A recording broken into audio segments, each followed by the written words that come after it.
morning. Good morning. Welcome to Detroit Black and White, our Saturday morning's edition. Listen, two people are missing today, and that's okay. Adolph is not here today, and Alla is off today. He's doing something with his family. First, I want to do this. I want to give a shout out to our family member, Lady T. If you are watching Detroit in Black and White, we want you to give Lady T a shout out. She is our girl. She makes sure that we on time. She makes sure that she run the commercials. Whether she is not feeling well or not, she's up, shows up. So give a shout out to her. I also want to give a shout out to everybody that has joined us on these YouTube streets, as well as this Facebook streets, as well as on all the other social media platforms. We want to tell you thank you. The other thing we want to do is this. We want you to hit that like button, subscribe, and share. Subscribing to Detroit Black and White costs you what? Free. Okay? It is free. We also want you to join us on this chat here. If you want your voice to be heard, you can join us in this chat, but you can also use your phone and come on into the room. Come on into the room. Come on into the room and join us on Detroit Black and White.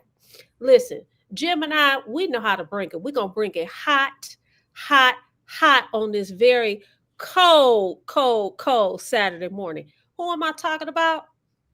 The former chief of police of the Trent Police Department, Jim Nardone. Good morning, Jim. Good morning. Good morning to Karen C. and Bridget and Stephanie Jackson. Hello, Jill Sheridan. Hopefully you're in a warm place. Hazel Park Taekwondo. Thank you for joining us today. And of course, Dwayla is always with us. Thank you, Dwayla, for being a part of our show.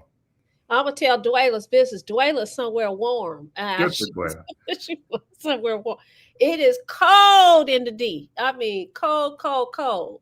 But yeah, so yeah. So what we do, Vanessa, I'm sorry, I didn't mean to interrupt, is we want your input. Vanessa and I, we're looking at different formats for the show. We were live and well last night, and we took a step back so Adolph and Alan could interview our two candidates without too much cross talk in between. But Vanessa and I, we love the cross talk, right? That's who we are, and we love your comments and keep bringing them.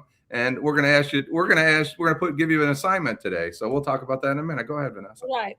So what we're doing, of course, everybody knows that it's Black History Month. So I want to talk about a couple of people today. Hold on one second. So last week I was inspired by you guys. I had a few people last week, but you and Adolph, I believe, and maybe even Alan, I think. I can't remember. All of you guys talked about people that are with us. A lot of times when we talk about history, we talk about people who have transitioned. So I want to talk about a hometown girl, somebody that's young. I believe in giving people their flowers. And then I want to talk about somebody that's transitioned. So the first person I'm going to talk about is, and you guys are going to trip out, I'm going to talk about the greatest woman of all times. That would be Claressa Sheilds. Claressa Sheilds is from the state of Michigan. Actually, she's from Flint, Genesee County. I think we had a guest on the show last night that's running for governor. He's from Grand Blanc, which is right next door to Flint. So Claressa Sheilds is a Flintstone. She is a boxer. She has made history. She's won several championships. I believe it was well, first of all, let me say this. Her father introduced her to boxing. He went to prison as she was 2 years old. He went to prison. He got out at 9. He introduced her to boxing, but you know what? He felt like boxing was for men, not for women. Her grandmother, and this happens in a lot of families, her grandmother picked up the mantle and said, you know what, I got you, baby girl. And she encouraged her daughter. I want you guys to Google Claressa Sheilds. She's 30 years old. I think she got a fight coming up here in Detroit. She is She is, oh Lord have mercy. I had all her, yes. She has held 4 major world titles: WBA, WBC, IBF, and WBO. She was also in the Olympics before as an amateur. She was in the Olympics and then she went pro. So shout out to Claressa Shields. I also want to talk about, we've been talking about for the last few weeks how cold it is, and it is in fact cold, cold, cold, cold. Alice H. Parker. Some people may be familiar with this name. She's an African American inventor who was active in the early 1900s. She's a graduate of Howard University, which is a HBCU. Shout out to the HBCUs. And she is known for her patent for a heating furnace using natural gas. Why is that important? That's important because this system is unique in that is like it's not like the other furnaces that have been created before. What happens is she's responsible for us being able to have heat in all these different rooms, centralized heating. And so she was the mother, the mother that gave birth to HVAC. So listen, I'm gonna ask all of you guys, look this American history up. We talk about Black History Month. Yes, it's Black History Month, but it's American history. It is American history. I'm not trying to devalue the fact that it's Black history because I'm talking about 2 Black women. I'm a Black woman, and hopefully somebody will talk about me in Black History doing Black History Month. But at any rate, thank you for listening to me rant and go on and go on. Okay, Jim, you got it. So I know Eric and some other people are saying it should be Black History Month is part of American history. It should be 365, 724. We don't have, nobody here has any dispute with that, right? We should, but this gives us an opportunity. People are sometimes ignored to recognize them. And we've talked about my person before, and he's not 30 years old. He's 83 years old. But I think that, and he has a statue, but I think we need to recognize these people because, 15, 20 years from now, some of these folks are not going to be with us. We may not be with us. And you should recognize somebody every day if you can. And having said that, we want our friends out there. First, we'll start with this. If you want to recognize somebody, it doesn't matter if it's your sister, your mother, your uncle, somebody that from the school that had an influence on you, put their name in the comments, and you can just say, Uncle so-and-so is a pipe fitter at General Motors, and recognize them. And we'd be happy to read them off today and recognize some people. But I want to talk about a gentleman that was raised in the Jeffries projects. He was a baseball star at Northwestern High School, and some people are already picking up where I'm at, I'm sure. I'm not going to mention his name yet, but it's going to be pretty obvious. After a doubleheader against the Yankees at Tiger Stadium, he hit a solo homer to help the Tigers win the second game, got in a Ford Galaxy, and drove straight to 12th and Claremont during the uprising of 1967. That's Willie Horton. In his police unit, he didn't shower or change into his street clothes before leaving Tiger Stadium. In full uniform, he stood on top of a Ford Galaxy and implored protesters to calm down, to stop the looting and burning. And that's Willie Horton, who's, again, 83 years old. I don't want people to forget Willie Horton. Willie Horton is a part of my life when I was growing up as a kid, right? We're having uprisings, and there's kids out in the suburbs like, my dad was from Muirland on the west side of Detroit that loved Willie Horton. Willie Horton made a difference in this community, and he has a statue at Comerica Park, and he should have a statue. But don't forget about people like Willie Horton. Remember these folks. Yeah. So I see that some people put, for some reason, my thing, maybe you can read, somebody put something in, Mumford Point Marines, love my dad and uncles, Janet Overall. Okay. Thank you, Janet. Janet. But I can't even read beyond that. I'll read them. I brought my good glasses. They're here somewhere. I can scroll. Kenneth Powell recognized the Northwestern Colts. Thank you, Kenneth. We're talking to Duela. Put your mama in the chat. Janet Overall, Montford Point Marines, my dad and my uncles. Thank you, Janet. And we're glad to see you this morning. Timothy. Good morning, Timothy. There's Evans Michael. Bridget saying good morning to Lady T. Go ahead. We have a guest. Please bring our guest on. Maybe they have somebody they want to talk about. It's Mike Evans. Good morning, sir. Good morning, black and white. How are you? I'm fine. I'm gonna give y'all some. Can I make a correction before you start with your whatever you got to say? Okay. First of all, it's good morning, Detroit in black and white. Let's get that together. You don't have to take that from her. You don't have to take that from her, Mike. Okay, I'd like to give y'all props for Black History Month on y'all how y'all versify. I really enjoy that. Oh, that is so nice. Okay, now let me get started. What I really want to talk about this Black History Month. It was a young lady, and I know I watch our show every day, that got shot 6 times, and I was really kind of offended that the NAACP president didn't speak out on the shooting. I think people stay in their jobs too long and get complacent with their jobs. But I feel if any injustice occur, if it's a black city or a white city or black on black crime, if you in charge of that organization, you should really speak up. That's a big problem in the city of Detroit. They feel that it's all black. So if black people be doing things to black people, it's okay. But the NAACP should really speak up on all the injustice that occur in our black city. Because just because black leaders are running the city, that don't mean they got black interests in their best interest. I mean, that's just what I believe. What do y'all think? Well, you said the NAACP. Somebody was shot 6 times. A lady suing the city. I watched a lady suing the city. Oh, you talk about the Detroit police. Yes, yeah. Detroit police officers. And she was a mother. Of 5. Yeah. She has 5 children or 6 children. Whatever. Yes. But she got shot. Right. Several times.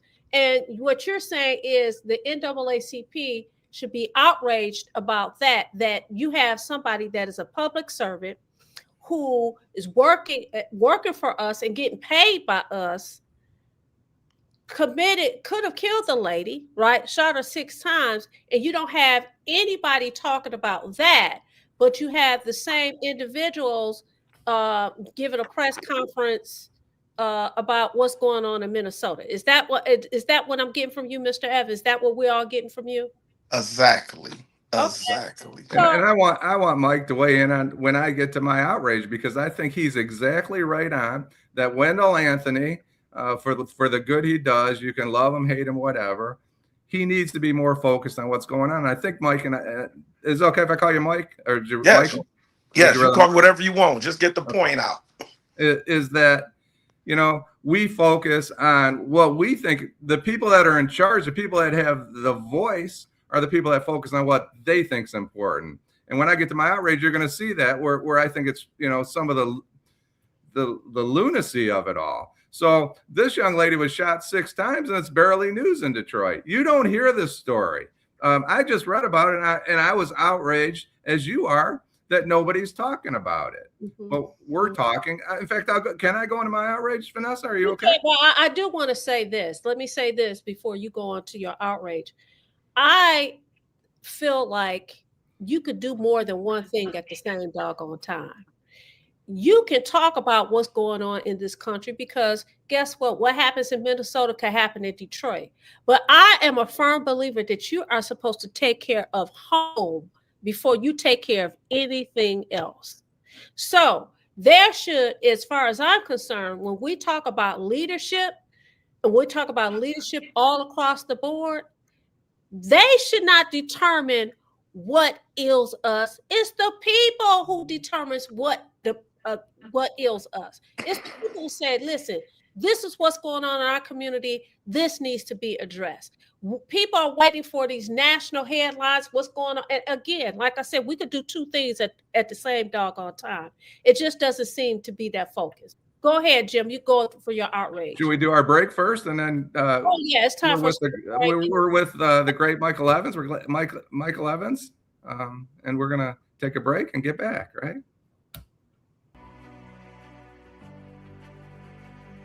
Hi, I'm Eric Sabri, your Wayne County Treasurer. Are you living in the home of a deceased family member and you're facing property tax foreclosure, or maybe you know someone who's in the same situation? The probate process may be helpful to you. If you file a probate petition and notify our office, the foreclosure proceedings will be halted during the probate process.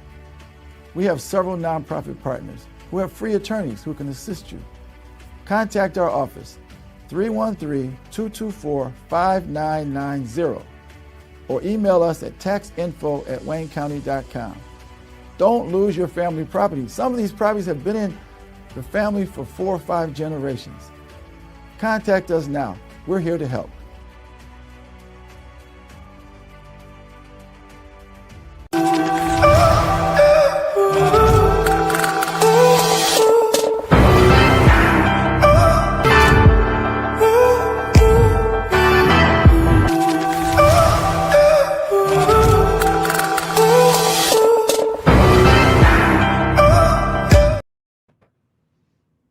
We're back, Detroit Black and White, our Saturday morning's edition. Listen, y'all know what we want y'all to do. Like, subscribe, is free, share. Join us in the conversation. You see Michael Evans has joined us in the conversation. You guys can use that QR code with your phone and join. Come on into the room. If you don't want to join visually, you can join by audio, but you can also comment in the comment section. We're going to get to you guys in the comment section, but Jim is going to do his outrage. After he does his outrage, we're going to read some of the comments, and then I'm going to talk about my outrage. Okay. Go ahead, Jim. I was going to read a few of the comments, but we'll wait. I'll let you. I'd rather you do it, but I just want to talk about this, right? And this goes along with what we've been chatting about, not only here but in our chat room. I read an article about this 5-year-old kid in Minnesota that was kidnapped by ICE. All right. And we have people promoting this alleged kidnapping of a 5-year-old by a federal organization. Of course, most people that look behind the scenes understand that it's all BS. This kid was never kidnapped. I don't want to get into the specifics of all that, but I want to talk about something else. But his father, an Ecuadorian who has a criminal record in Ecuador, apparently not in the United States, and his family came to Minnesota. He was being detained or arrested. He ran away from the scene. We can talk about parenting and all that. And there's hundreds of thousands of parents in this Detroit area that would never leave their kid. They'd rather go to jail for 100 years or give their life for their kid. Right. And then they took the kid to the house, allegedly, and mom wouldn't open the door. I don't understand that. But I want to talk about what the police do. I know just a little bit about policing, considering I spent about 28 years doing it. All right. The DA. I say something to you, though, Jim. You keep saying allegedly. Obviously, you don't believe the story, but go ahead. Well, I don't know the story. What I'm trying to say is it may not be what I've heard. It may not be what anybody's heard. All right. Something bad happened and something unfortunate happened with this 5-year-old kid. I'm not saying it's good. Okay. But I want to talk about policing. You know, let's talk about the DEA or the FBI. They do not police a community. Detroit police polices a community. Anywhere you police a community, you deal with these kind of issues on a regular basis. Every day, you know, a drunk driver with kids in the car, somebody that went to work in a factory, dropped his kid off in the morning, went to sleep and picked the kid up for school, but he'd been drinking all afternoon, gets arrested for drunk driving, right? What happens? The police have to find out where to place that kid. There's a traffic stop, an arrest warrant for armed robbery. There's a kid in the car. The police have to deal with it. They got to find an auntie or somebody to come down and take the kid, right? Domestic violence happens with children in the house every single day, right? As an attorney, mom's on her way to the hospital, or dad's on his way to the hospital because he was abused by the other party, and the other person's in jail. Well, guess what? There are kids involved. Drug houses. I've been in crack houses where there's been kids in the house and everybody went to jail, and you have to figure out what you do with the kids. Right? These are temporary issues. All right. There's no protest. People aren't raising hell about it. Let's talk about, a crime bill in 1994, Newt Gingrich, Joe Biden, and Bill Clinton passed that put tens, hundreds of thousands of people in prison. They were separated from their kids. Somebody for selling, and I remember what I did. I don't agree with everything I did as a police officer. The outcomes, I guess, is what I'm saying. But this is what we did. It was our job. You sent a guy to prison for 10 years for buying a $10 or $20 crack rock, on a street corner in River Rouge. Where were the protesters? Where were the activists and the stalkers? Where were all these people that think it's so bad now that a 5-year-old of an undocumented from Ecuador had to spend time in the system? What about all the kids that had to deal with this over the last 30, 40 years? Where are the protesters? Where's the violence? Why doesn't anybody care about any of that? Well, you know what, Jim? I agree with you. I thought we was going to fight about this because I didn't know where you were going with this. But I agree with you. And because I work in the system, and for people who know me knows that I did spent a great amount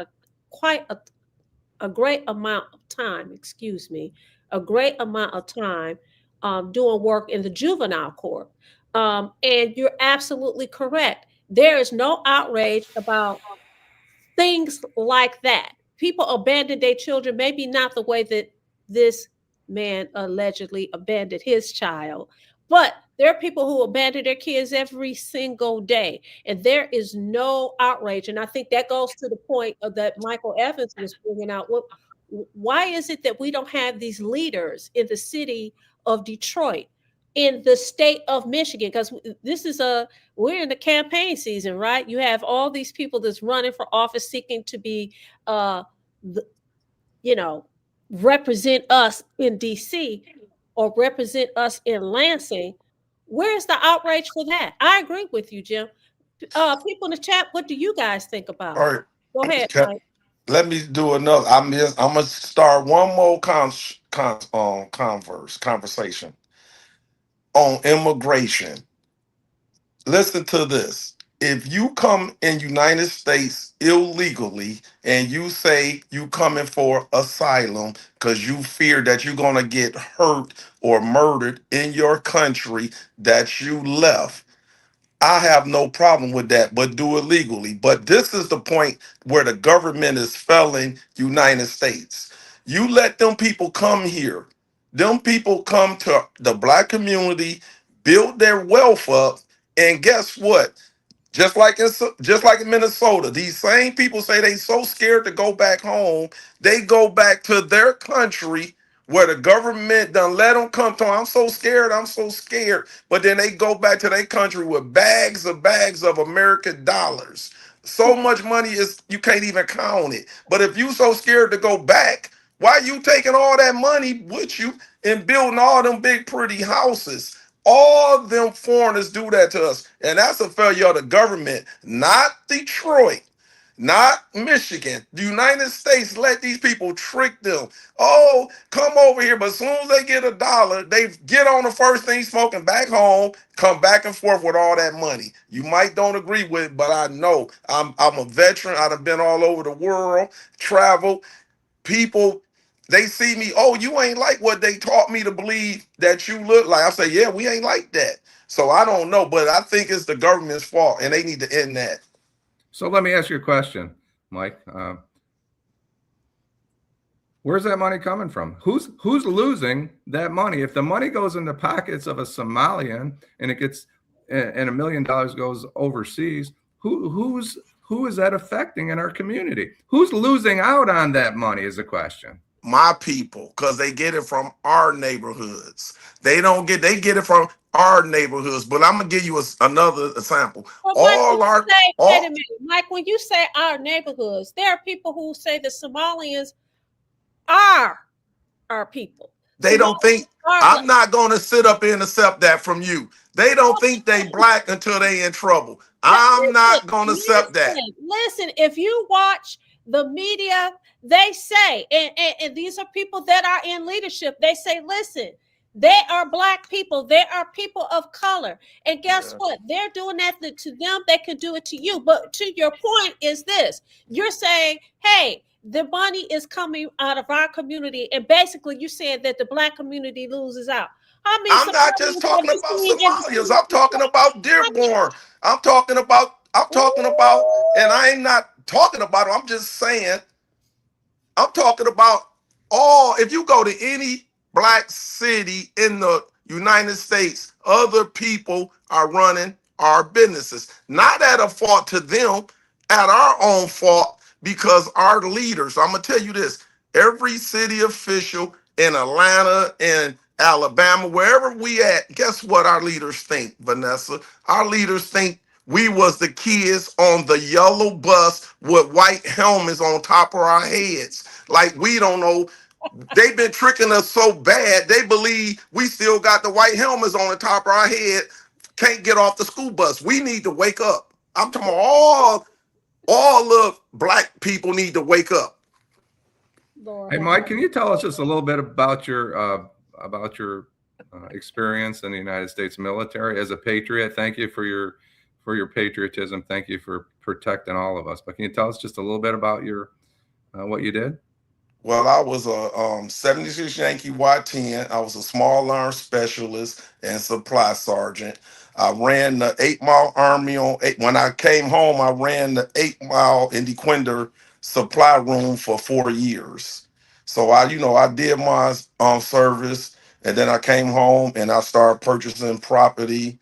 And I hate to say I'm a Detroiter through and through, but I just hate how the people are getting treated in our city. And like I said, our leaders think we all got white helmets on the top of our head and we just keep bumping our heads. And we got to start fighting for something. Even if you don't like what's going on in Minnesota, and I know it ain't no Somalians out there marching, but whoever paying for it, they need to come and pay for the problems we have in Detroit because we have no leadership. And just like I said, NAACP, they forgot about us in the city. They think everything the city do is fair, and it's not, and we have no leadership. But they're marching up 7 Mile and Telegraph for Minnesota, right? Have you walked down 7 Mile and Telegraph and look how many empty buildings we have down 7 Mile, Jim? Detroit, I mean, I know investors want to fix them buildings up and they don't even want you to fix it up. I don't know what's going on. But Wendell Anthony was over there with protesting Minnesota. You said he had a press conference last week. I saw a little bit of the press conference, and I know there was a march.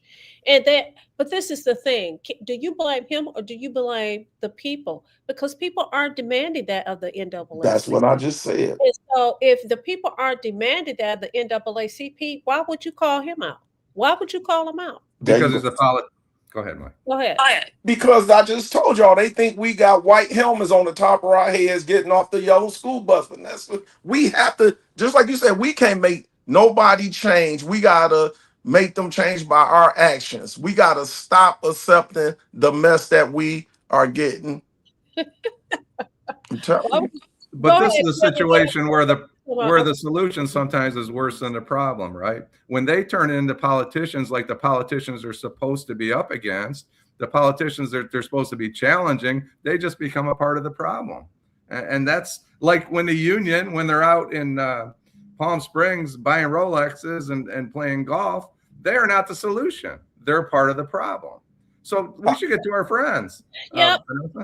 So I'm gonna give you an example. Wait, let me say, I gotta go. Let me say one thing, Vanessa. Just like Kim Worthy, to me, Kim Worthy, she been there 40 years. I don't know if it's good or bad, but sometimes it's time to go as the prosecutor.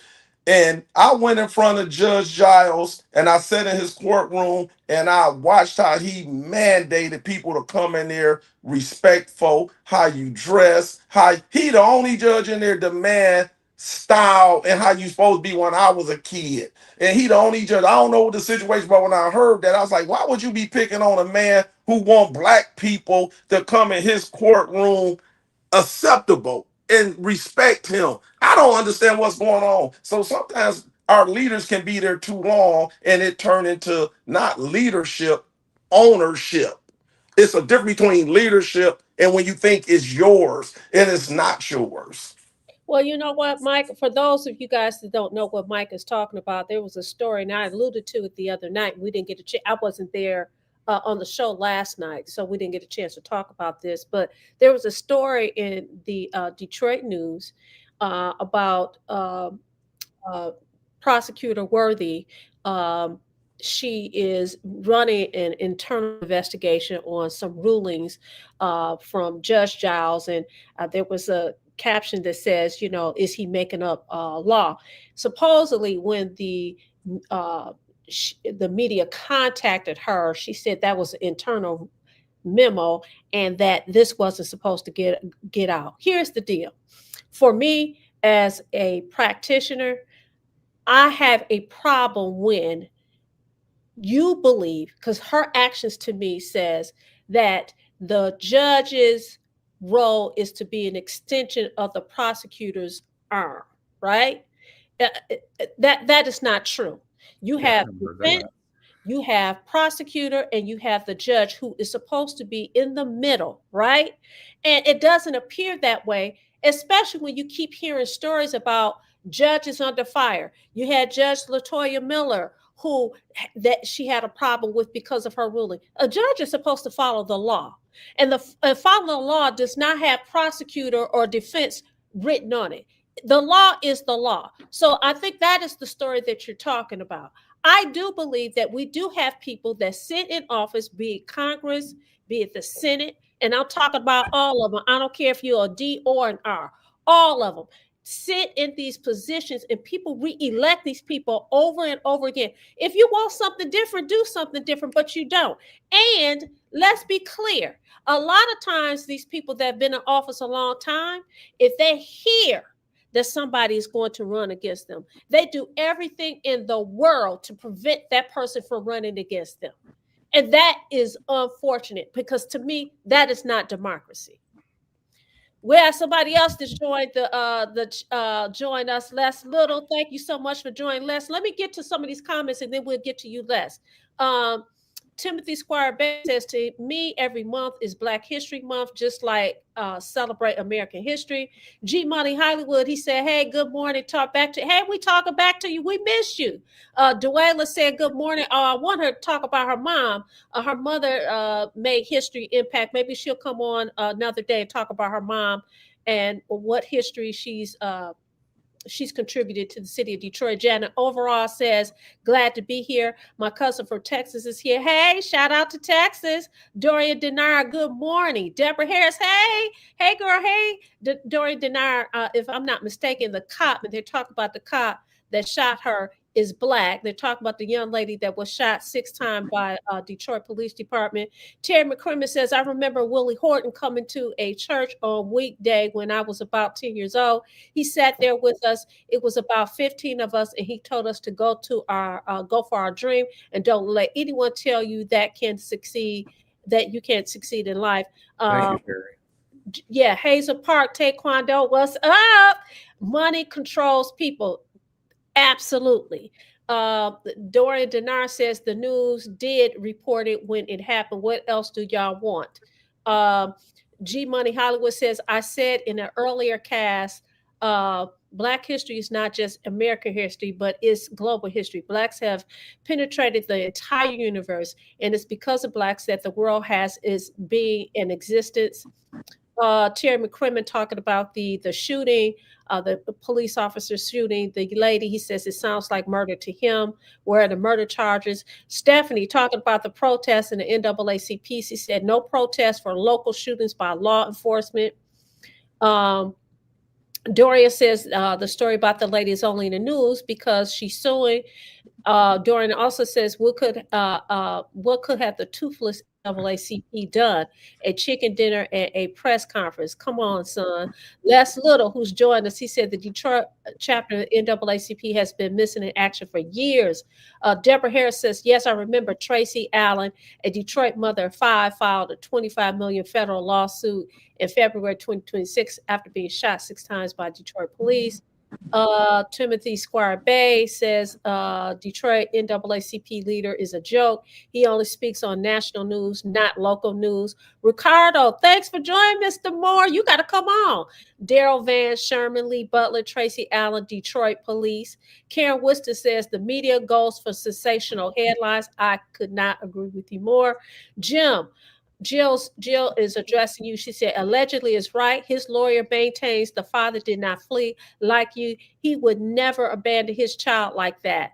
Yet people believe this narrative from an office that continually lies. And that's right. And I said alleged, right? I said, I don't know the story. That's what the government's reporting.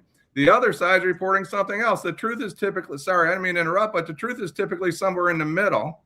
There's video of them knocking at the door and nobody answering. Which mother doesn't answer is the question. It looks pretty apparent that somebody didn't answer the door over there in Minnesota. I don't know why, but I'm sorry, Vanessa. That's all right. G Money Hollywood, he hits on something, my outrage. I'm going to bring that up so you'll be able to chime in again. Jill, she's made a comment, and Charles Stiles, he says he's outraged with the Wayne County and the city of Detroit system. Okay, you got to expand on that. Stephanie says, hey, Stephanie Jackson, she says, Kamala is black when it's convenient. She said, hit it, Mike. I guess she's better yours, Mr. Evans. She says, our black leaders steal money for themselves, not for the masses. Mr. 1213, thank you so much for joining us this morning. He said, Mr. 1213 says, I haven't given any Somalian my money. How are they obtaining this money from us? I don't even shop at grocery stores in Detroit. You pay income taxes. Right. Mr. 40 Scratch says bags of money. No, they're not drug dealers.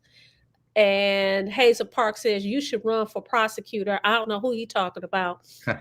Irene, I know he's not talking about me. You need to run for prosecutor. You need to run for prosecutor, Vanessa, but they wouldn't let you. But you need to run. I just told you what the playbook is. Listen. All right. Well, I'm gonna put a thing out. Vanessa Moss for prosecutor. Listen, let me tell you something, and this is the honest to God truth. And Les will get to you. It kills me, the hypocrisy of this whole thing, and I think Jim, you will agree with me. You vote for these people, they come in office, and you support them. But as soon as you have constructive criticism, you become their enemy for life. Or you don't like me. First of all, how immature is that? Second of all, as people who vote for these people who look to these people to be our leaders, you should be pissed the F off that they feel like they can be called in the carpet. Our parents called us on the carpet when we were kids. When you messed up, guess what? Straighten up. You straighten up. They called us on the carpet. Our teachers. No, Vanessa. Vanessa, they don't even. Leaders, no. So when I go, I don't mean to cut you off, Vanessa. Vanessa, even if I thought about running for prosecutor, trust. But listen, Vanessa, they got people so scared they don't even run against the people. It don't even be nobody running against the person. The word gets out. Let me tell you this: the word gets out because I know this has happened for a fact. Such and such talking about running. Oh, we need to have a talk with them in the office. Yep. They don't want to run on. We're gonna give them a interview with the governor. Maybe such and such can get a judgeship, or maybe they could get an interview or a seat on this board. Those are the kind of things that happen. And so when they say that votes can be bought, that's true. When they say that people can be bought, that is true. So I am a firm believer. No one should run for office and go unopposed. No one. Me, I agree 100%. Office 5 billion years. Go ahead, Les. Good morning, fellow patriots. Vanessa, Jim, and Mike. Y'all have a real spirited conversation going on there. I wasn't going to time in, but then I just couldn't hold back. You know, we always talk about it. And Jim, you can do me a favor when you say that. Don't say the government. Say our government, Our because that's government. what we Okay. keep. If we keep on saying this, this is ours, It's our man. We government. gotta own this. The That's good, bad, and the ugly of it. We gotta own it.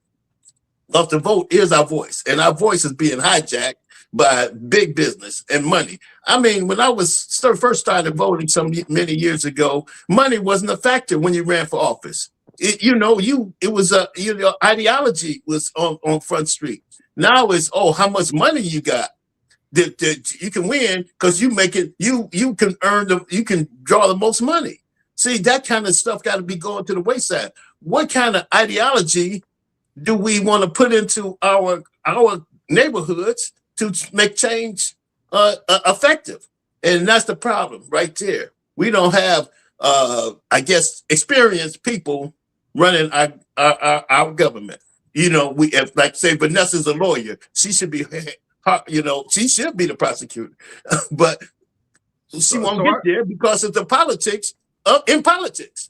So I'm going to ask the panel this, and our guest, Deborah Harris, asked the question. Come on, Jim. You say that you pay taxes. Explain. Well, we know that the billions, apparently billions of dollars, went for, was it child care, or these are grants financed by us, the U.S. taxpayer, that are giving this money for child care in Minnesota, and the money is allegedly, sorry, Jill, I'm not frustrated with you. I'm frustrated because nobody tells the truth. That's what I'm frustrated about. So if $9 or $18 billion was paid for in grants to some people from Somalia, and the money was put in suitcases and moved overseas, that only means that it came from you, and it's not going to where it needs to go. It's not serving us as people that are part of this U.S. government. It's serving people in a foreign nation.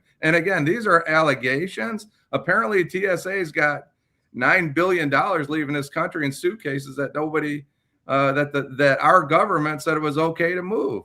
Right. So, but what do you think Metropolitan? What do you think Metropolitan Airport, with the people we have in the city of Dearborn, how much money do you think they have leaving out too? It's just not Minnesota. It's a lot of cities where other people was in charge of the businesses. But here's the source. I was part of a Drug Enforcement Administration group, and they attacked and targeted these airports. These were people, again, moving money illegally through the airport. The people that moved the money overseas in these examples did it legally. They told the government that they were taking $9 billion out of this country, and we didn't do anything about it. And that $9 billion came from your taxes. Right.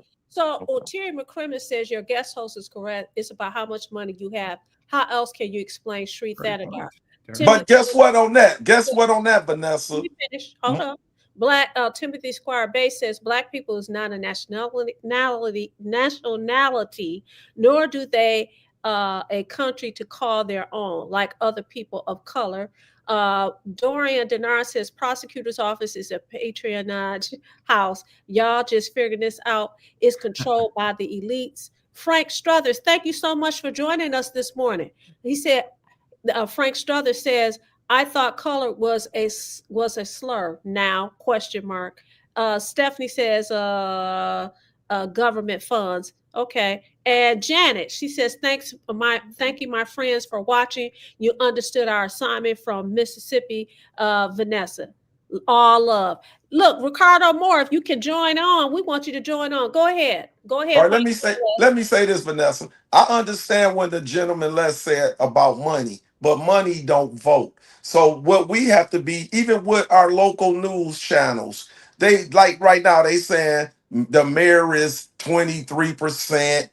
I mean, they put that out and we believe it. All I'm gonna ask our people in Michigan to really do your own homework. Of course, money gets you on TV, but money don't make the vote. It's time for us to take responsibility for who we put in office. Listen, Mike, I hate to tell you this. We're going to have to go to commercial, but you're living in an ideal world because money does impact the vote, because that impacts how many commercials you get out. That's That awesome. impacts how much literature you get out.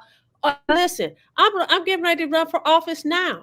And so I had a conversation with somebody the other day, and they said, well, how much money you have?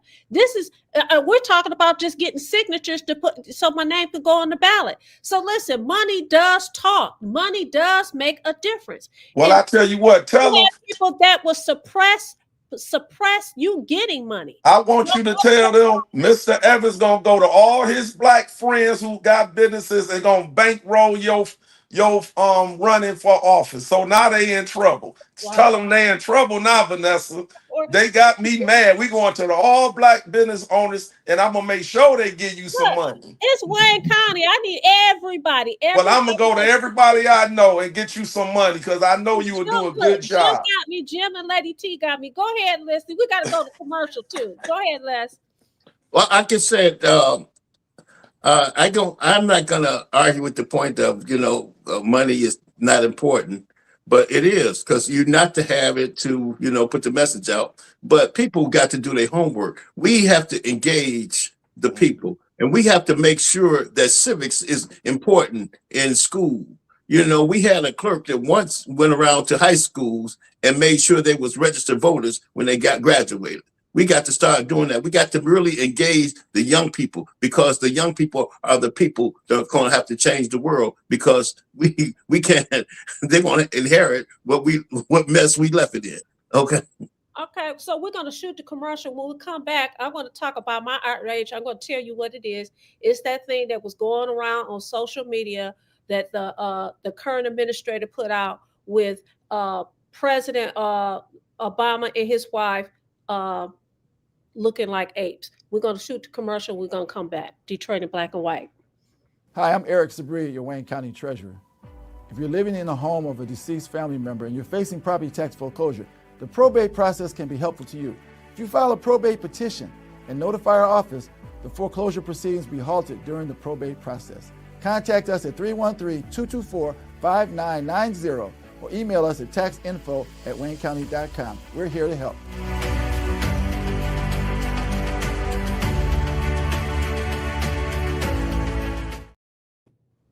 We're back, Detroit in black and white, our Saturday morning's edition. First of all, I want to give a shout out to every last one of you guys that have joined us in the comment section. And those that didn't join in the comment section, but you're watching, you know what we want you to do. Like, subscribe, share. Subscription is free. Free. We want you to continue to join us on these YouTube streets. Every Wednesday, we bring the heat. Every Friday night, we bring the heat, and Saturday mornings. But you can also watch Eric Brown presents Detroit Black and White presents Eric Brown on Monday evenings at 8:30 to 9:30. Okay, so listen. Yesterday, a friend of mine, we got into a heated argument yesterday. We got to a heated argument about this tweet that went out that the guy that sits in the Oval Office put out. These photos of these depictions of people, and in particularly with Barack Obama and his wife, Michelle Obama, looking like apes. And the argument was, well, he did that with other people. Well, other people is not my people, okay? I have a problem with it because of the systemically, we have been viewed as animals. We have been viewed as apes. He has been attacked. He did this during Black History Month. I'm pissed that people are asking him to apologize because let me say this. He told us who he was. He showed us who he is. And apologize for what? Apologize for being who you are? No, don't apologize for being who you are. You should not have done it, but you did it because that's how you feel. And for those people who have said, okay, but he did it with other people. Listen, when you say that and when you say things like, well, what did Barack Obama do for Black folks? Guess what? He gave people hope. He fed people hope because people like myself, people like my children, people like Jim's children can look and say, you know what, I came from nothing. I could be the leader of the free world. So that is a hell of a lot. So don't miss me with the cap. Miss me with it. I did not want to see it. I saw it once. I'm tired of them showing it on television because, again, what it does is incite people like myself. It incites us and get us all pissed off. Listen, I know who the hell this guy is. I know who he is. And for people who voted for him, some of them may not be racist, but they believed in a racist. That, for me, is a problem. Okay. Yeah. All right, I got a comment on that. I like to say you said it. You know who he is. But what about, I hate to say, what about our people who we vote for and we don't even know who they are? We don't even know who they are. They trick us. They trick us, Vanessa. They don't, like me. I'll be 65 years old and I voted. It ain't not one time no one ever suppressed me not to vote because I vote. But then I hear people, my own people say, oh, these people suppressing us not to vote. They suppressing us not to vote. No, you people told me ever since I was 18, when I'm voting, we going to fix the schools. We going to fix the schools. Damn it, we don't even got no schools, Vanessa. But from 40, 50 plus years, I heard we going to fix the schools. At least you said it. You know who you voted for, so you shouldn't have voted. What about the people who vote for people who ain't even who we think they are? And they are color. And they are color. Detroit is ran by blacks. Why is the city of Detroit so terrible? Then you can go across 8 Mile, you can go across Telegraph, you can go across Michigan, and it's so nice. Explain that to me. I can do it. I can do that. You know, when the emergency manager came into office, he just came in here and swooped up a lot of the money in the black communities, okay? Especially in Detroit. We had $93 million in the bank, and John Sneed, Dr. Sneed, gave us a bond for $1.5 billion, and then they came in and swooped it out. We was doing okay with our schools. We have educated ourselves to the point that this is what we wanted for our children, is to have an African-centered education from K to 12. But they wouldn't let that happen. They came in here and took it over. When I was at the Sixth Circuit Court of Appeals in 2000, I got my poster up there, 2002, May 3rd. I got one too. The streets of Cincinnati should have been filled. They should have never forgotten that day in the history of the world, okay? Because the streets of Cincinnati should have been flooded with patriots that believed in democracy and to end fascism, okay? But they wasn't. Like we talk about the NAACP, they get 10,000 people down there for a chicken dinner, but they couldn't get 10,000 people in front of that courthouse to make sure that fascism was being challenged that day. And then when you don't have people that challenge the system, enough of them, they can feel they can run over you, okay? So I got a detour because this is truth. Listen, I said on this show, how many months ago, Jim, was that you and I had that conversation when I said I'm not going to stop being who I am for somebody to support me, to give me an appointment or whatever.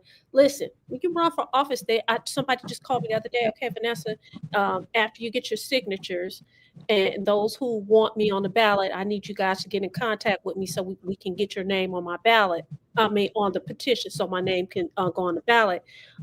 You need to get what is that, Jim? When you get people like you go to this district, endorsements.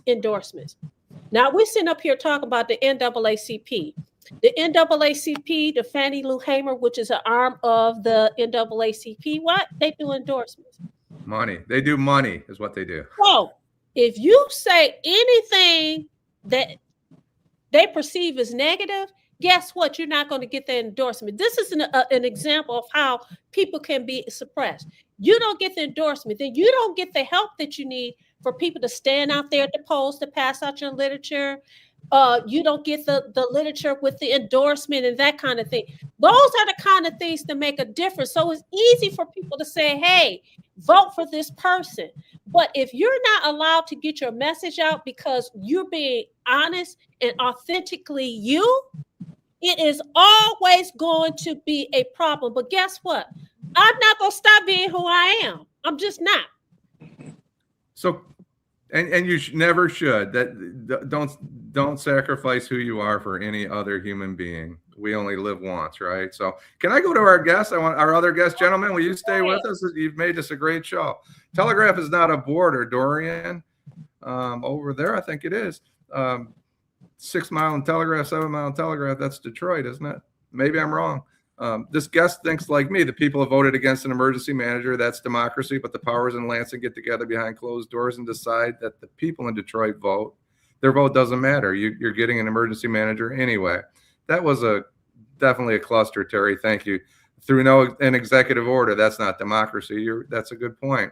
Miss Suzuki, watch the Hammond's Tale. Quite the opening. Kenneth Powell. Thank you, Ms. Suzuki and Kenneth Powell, our longtime viewers. Salute to the gods and goddesses. Stay dangerous. When are you going to come on, Kenneth? And Ms. Sheila, who we haven't seen, it was black men that took over the Detroit schools. Frank Struthers, don't take the bait, black people. NOF, not our fight. The D's and R's are all one. G Money. They just wear a different color, and I think that's accurate. Biden says horrible things about the black community, and Clinton incarcerated the black community at an alarming rate. We talked a little bit about that today. The city hasn't been run by black people in 15 years. Dorian, thank you. Tell the history, Les. Most people don't know. Miss Suzuki. Naomi Keith, read the shock treatment again, Miss Suzuki. Unfortunately, that picture said a million words about how the issue of hatred has progressed. Thank you, Karen C. Tim Scott calls Deborah Harris, the post about the Obamas, the most racist thing I've seen to come out of this White House. That's high up on the threshold ladder there. Right, Mr. Evans, Miss Suzuki. Bridget Tracy, doing that to other black people doesn't make it. Doing it to the only black president is totally wrong. Doing that to other people doesn't make doing it. It's never right. Thank you, Bridget. The Mango Mega Monster. That was hard, Dorian. The Mango Mega Monster is trying to get a rise out of black people, and it's working, unfortunately. Les Little, educate our young folks on civics. Stop calling them dumb. Deborah Harris, thank you. Please believe, this is MZ Suzuki, Miss Suzuki. This is a great one. Please believe that President Obama and Michelle don't care. They're unbothered. Why should they care? It's ridiculous. It's stupid. It's childish. It's all the things that we know it is. And it's a terrible example from it would have been a terrible example if it was a city councilman. It's the president of the United States. That is. You know what enrages me is that they keep showing it. The media keeps showing it so that they can get a rise out of us. And so, I'm sure I didn't watch last night, but I'm sure they showed it last night. See, I would have just popped off last night if I had been on the show last night and they showed it. I don't want to see that. He's already told us who he is. All right. He is now, I'm just going to support who I am. I don't need to keep seeing it. I don't need to keep hearing it. I'm done. Thank you, Deborah. That's what I thought. I wasn't positive on that. Brightmoor area, Scotty Simpson's. There was a point here, something about, and I didn't get to it. It's backing up. I really loved a couple of these comments. I'm about to go get some donuts. Dorian from Dutch Girl White. That sounds like a good Saturday. Go get a car wash by the Arabic people and buy some tires. The only thing you forgot is you need to go over to El Rancho and get a botana when you're all done there, Dorian. I know right where you're at, know where you're going. The money is generally with the thieves and backed by them. Kenneth Powell, that's right. I'm trying to read this. I need to put my glasses on to read this name. Navalian, that's Detroit. I can't get it. I can't put it together. My apology. But money is the catalyst of the massive lack of any positive change for we the people. Why does so many cities with different governments have nearly the exact same problems all the time? 4260. Thank you. Read that name for me, Vanessa. I can't get it. Naval Lion. That Detroit Ma 40. Detroit Ma 462. I have to look at it again, but it said black and white and everyone else. These politicians are acolytes in the in the same white flight, insert acolytes for 40 or 50 years, then gentrification, master, apprentice, and the acolytes, our rigged system. And Hazel Park Taekwondo, thank you for your contribution to law enforcement. I was trying to talk a little bit about interdiction, but I try not to be too specific. Thank you for, and as you know, when you did that work, it was illegal money you were looking for. It wasn't legal money, right? If I'm going to buy a Rolex and I put $20,000 in my bag and I'm telling you I'm going to a jewelry store in Fort Lauderdale and this is my salesperson, you can do that. But and that's kind of what the people, the Somalian folks did. They went to the airport. Our government, Les, said it's okay. Don't bother them. Let them move the money. And TSA and secrets, whoever was handling the money, not Secret Service. I'm thinking about whoever it was, that said, okay, you can do it. So we can't criticize folks for doing that if our government allowed it. And I wouldn't say they endorsed it, but they sure as heck didn't stop it. And they had the opportunity to do that.